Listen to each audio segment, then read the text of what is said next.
Good morning, noon, or night. This is Ben Utopian with unpopularfront.com with a special episode called what I'm going to call Walking the Front, where I record myself while I go for a walk. You might hear a little bit of a background sound because I'm on a walk. I was pushing a baby in a stroller. The baby really needed to sleep, but I really needed to get some thoughts off my chest about Elon Musk, so we did a little halvesies. So anyways, I hope you all enjoy this episode, and go to unpopularfront.com for more.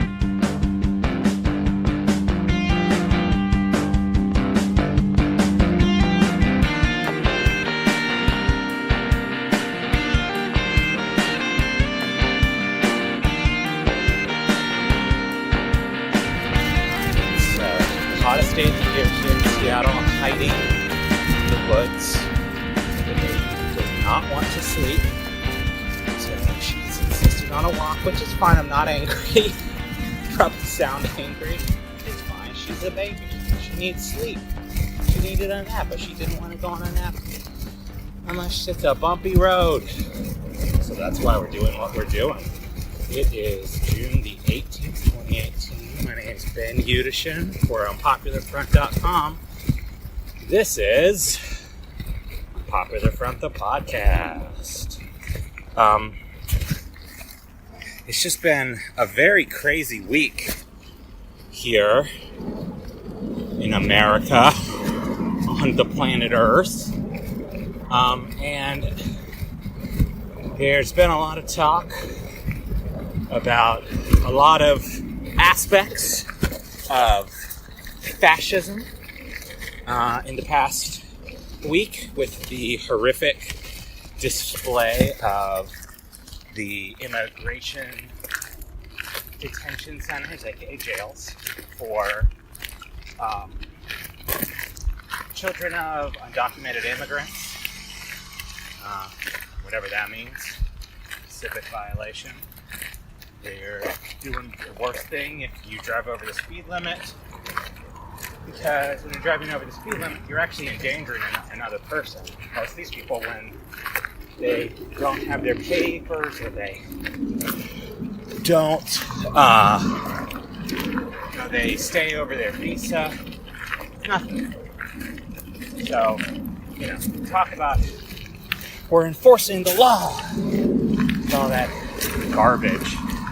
But I also know there's plenty of people much smarter than me, much more in touch, much more eloquent, and definitely with better audio recording quality, who are talking about this. So what I'd like to do is talk about another aspect of fascism,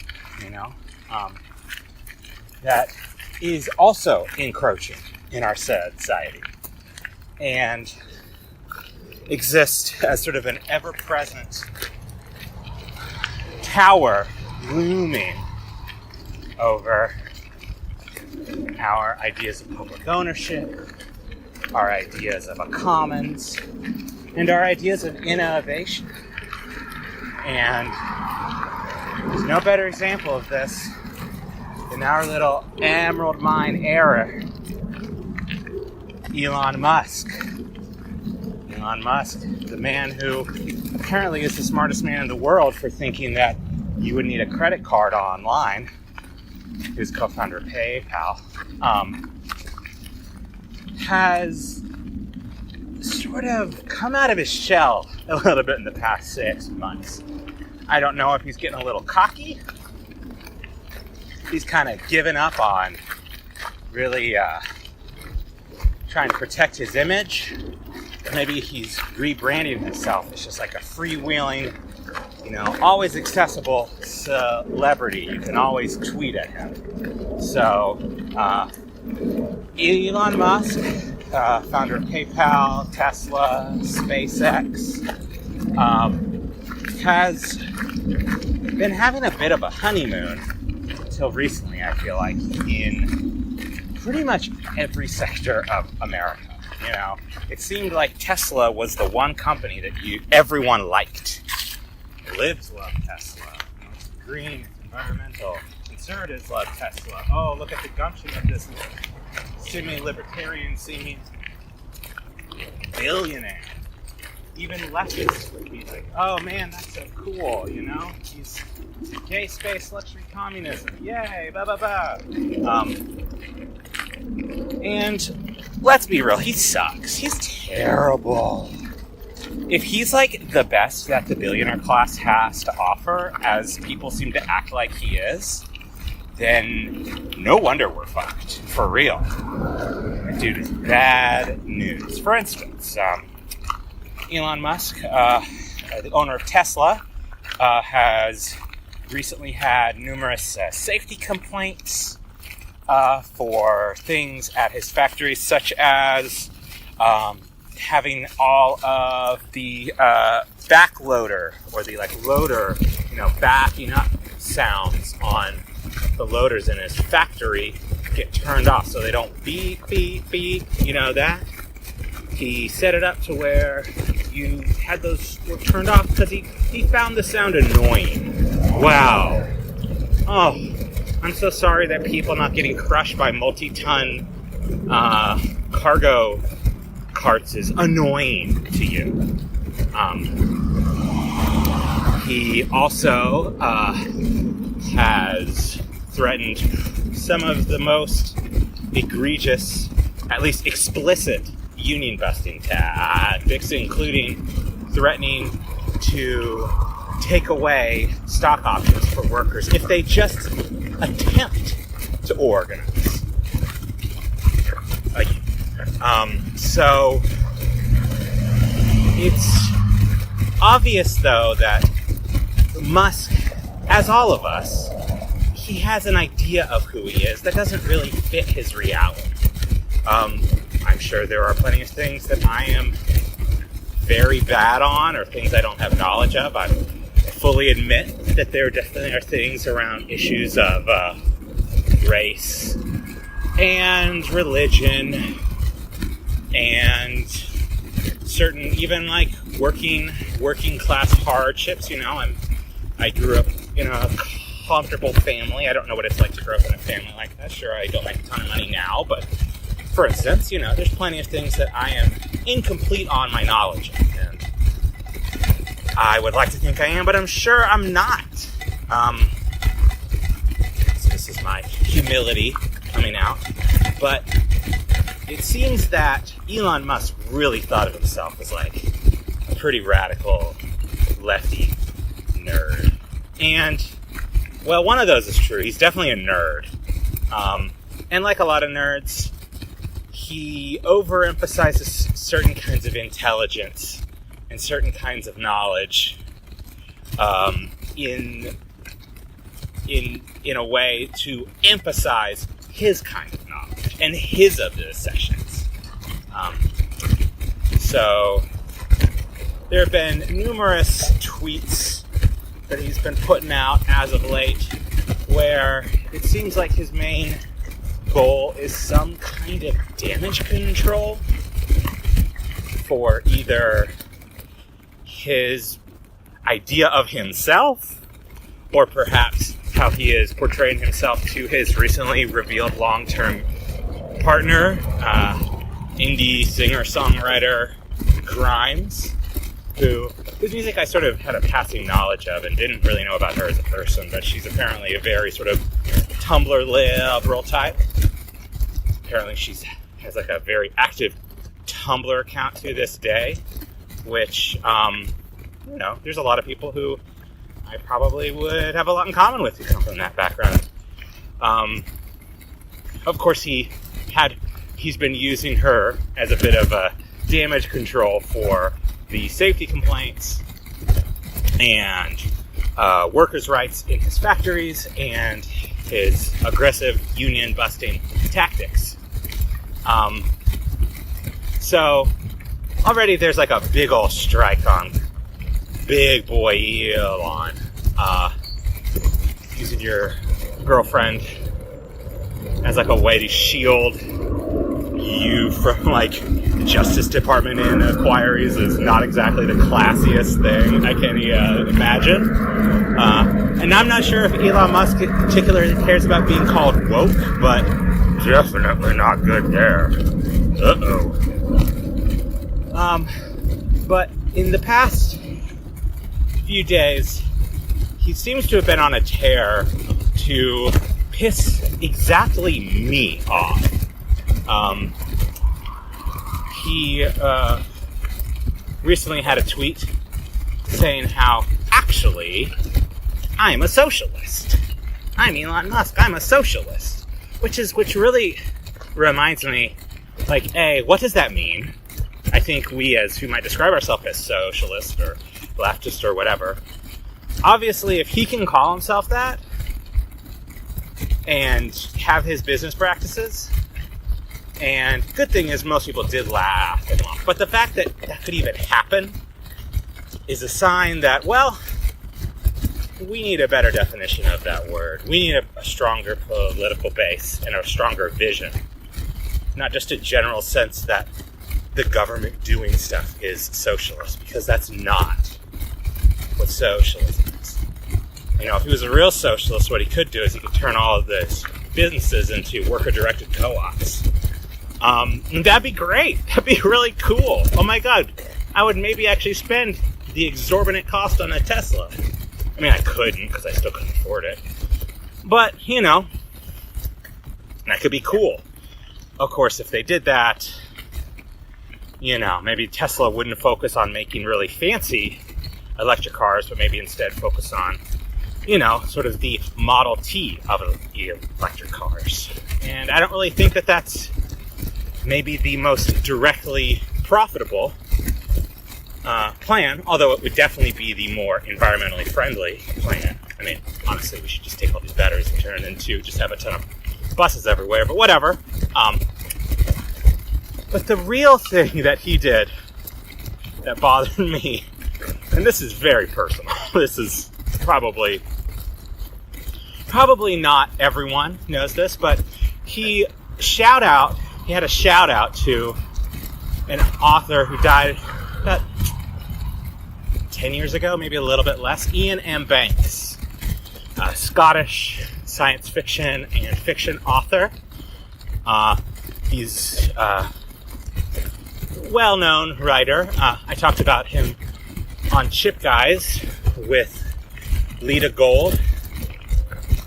She's not as big of a fan, but I think there are many reasons not to be as big of a fan when you compare him to Ursula Le Guin, who we were having the conversation about. She's like the best, so it's hard to compare anyone to her. But I still think there's a lot of good sort of speculative, non-imperial kind of science fiction can really explore some of these ideas about property and about society and about sort of what the purpose of technology can be. So he shout out Iain M. Banks and his Culture series of novels. It's a series of novels about literally gay space communism. It's a future where we have a society, sort of an intergalactic, not just like multi-human racial, it's like multi-species, sort of AI, extremely advanced futuristic technologies crossed with, you know, a post-scarcity society where no one has to work, everything is taken care of, and all of our human needs are met. And in that, it's about sort of man's purpose in life, kind of, or not even, living, you know, life's purpose after all of your needs are met. How do you have a reason to get up in the morning? What do you do? What's the purpose? And a lot of it is then about of the books, and they're pretty good books. I recommend Player of Games as a good starting point. They don't really take place in any particular order, so you can kind of read whatever interests you. But so much of the book series is built around the concept of this sort of anarcho-communist, sort of perfect, completely egalitarian society where all of our needs are met. Everyone can do whatever they want. Everyone can be whatever they want, like literally through technology. It's weird. It's wacky. Kind of reminds me of the comic series Saga in a way, not so much in its subject matter, but sort of in its aesthetics. And so much of the book series are about the culture, the sort of anarcho-communist world, in contrast with other advanced civilizations, and sort of, how do the values of the culture of a sort of post-scarcity communism and an idea, to where no one has to be oppressed for certain reasons. We all have what we need.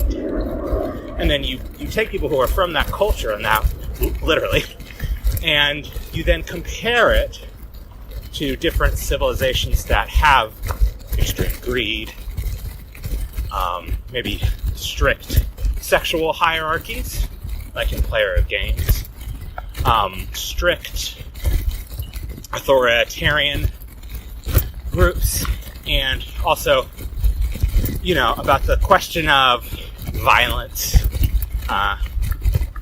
which is complicated in reading the books because Banks is like an amazing writer of, laser gun fights and ships shooting lasers and missiles. And there's these it's like an incredibly violent series, but it's so much fun a lot of the times because it's able to ask these odd questions. But it seems like Mr. Musk kind of lost the thread because so much of what the culture is about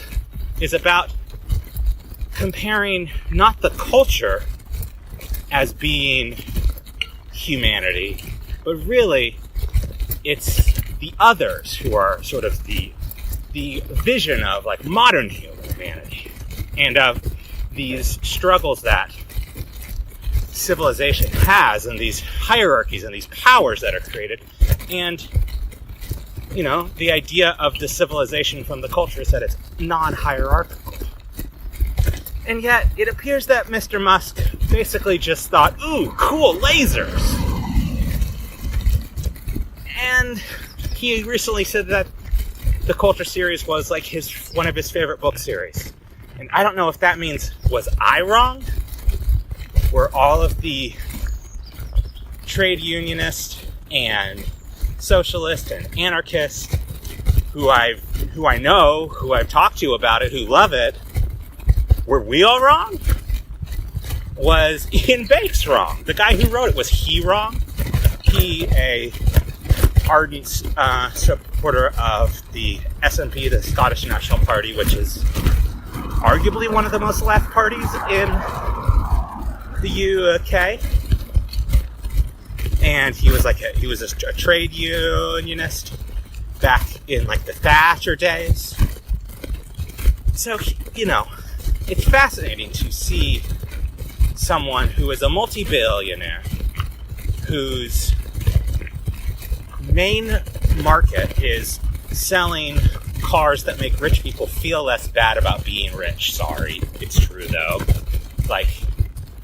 That's a big part of the Tesla market, because it's not exactly like the Tesla has really helped lower those emissions yet. It's like a project. It's a thing we're working towards in the future. But, someone that, like Musk, who really highlights a lot of the systems of power, hierarchy, and oppression that Musk wrote so well about, that Banks wrote so well about, not Musk. Musk is writing terrible about it. To then see someone who thinks that they're of that without even looking at, oh my god, look at all these things. I'm building fucking flamethrowers that'll be used to pacify human beings. You know?